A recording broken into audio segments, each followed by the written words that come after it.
Katanya tujuan kita sekolah itu buat cari ilmu, tapi kayaknya kita mungkin sekolah biar dapat nilai ujian sempurna aja. Alasannya biar disayang orang tua lah, masuk sekolah favorit lah, biar ujung-ujungnya kita dapat jodoh bagus atau kerjaan yang bikin cepet kaya lah. Tapi seperti biasa, kita pasti suka mikir gimana caranya dapat untung sebesar-besarnya dengan usaha sekecil-kecilnya. Dari situ tercetuslah ide brilian yang bernama sistem kebut semalam. Tapi benarkah SKS semujarab seperti kata orang-orang? Pada dasarnya, SKS merupakan sebuah metode yang mirip-mirip teks proklamasi kemerdekaan Indonesia, di mana porsi kerjaan untuk jangka waktu tertentu diselenggarakan dalam tempo yang sesingkat-singkatnya. Tapi bedanya SKS cuma diselenggarakan semalam saja, persis seperti Bandung Bondowoso waktu bikin Candi Prambanan. Biasanya orang yang paling ahli melakukan SKS adalah mereka yang tergolong sebagai penunda. Untuk tahu apakah kamu seorang penunda, coba perhatikan dua grafik ini. Kalau kamu lebih akrab dengan grafik yang ini, maka selamat, kamu termasuk kategori penunda. Berhubung para penunda biasanya juga pakar ngeles, mereka sering beralasan bahwa SKS bikin kita punya kemampuan super. Logika ilmiahnya, situasi kepepet akan memicu rilis hormon adrenalin yang bisa melipat gandakan kemampuan kita melebihi hari-hari biasa. Di satu sisi, cara mikir ini nggak salah sih, karena banjir adrenalin memang bisa bikin otak terasa segar buat mikir cepat.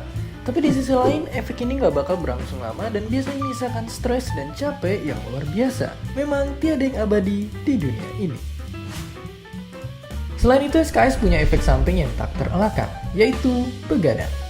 Buat yang paginya mau ujian, begadang seakan nambah waktu belajar. Nyatanya, begadang itu cuma mengandalkan memori jangka pendek yang sifatnya itu sementara. Belum lagi begadang sebetulnya bikin otak capek sehingga paginya kita malah jadi nggak konsen, moody, dan pastinya ngantuk setengah mati. Lebih ngeri lagi, hobi begadang ternyata meningkatkan risiko buruk buat tubuh kita. Jadi memang sebaiknya jangan begadang kalau tiada artinya. Tapi kalau dampak jeleknya banyak banget, kenapa masih banyak orang yang suka menunda-nunda? Di dunia psikologi, sifat menunda sangatlah akrab dengan istilah temporal discount. Artinya, makin jauh jaraknya dari deadline, suatu tugas bakal kita anggap makin kurang penting. Akibatnya, skripsian misalnya terasa belum penting kalau belum mepet-mepet banget deadline. Sifat menunda juga ada hubungannya dengan impulsivitas dalam DNA kita, karena dulu di alam liar, kehidupan kita itu masih serba sederhana. Kalau lapar, ya kita tinggal berburu.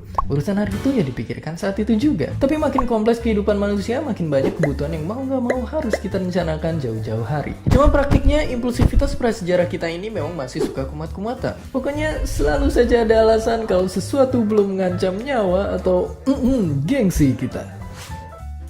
Dan itu dia masalahnya. Selama ini sekolah terbiasa menilai kepintaran siswa nyaris dari nilai pelajaran doang.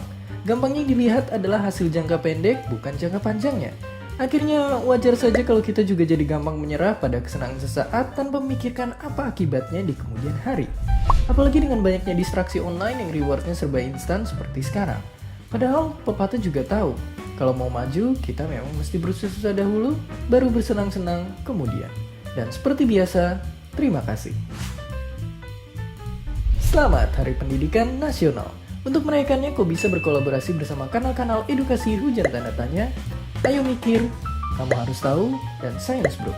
Jangan lupa tonton juga video Berani Bertanya yang lainnya.